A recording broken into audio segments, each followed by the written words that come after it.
So here's how to remove extra space between lines in Microsoft Word. It's quite simple guys, so let's get started.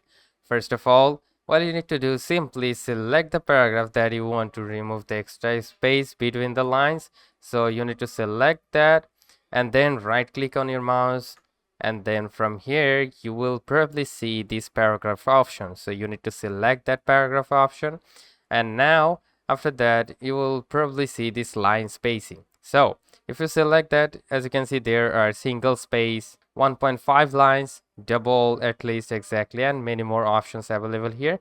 If your lines have big gaps or extra space, then you probably have selected this double option like this.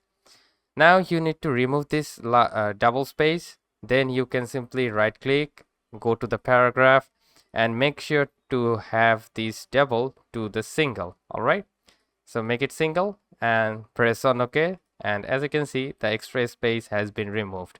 But for the standard case, I should say you can select this 1.5, which is like not too much or not less. All right, so hope this video helps. If yes, please leave a like, and we'll see you next time.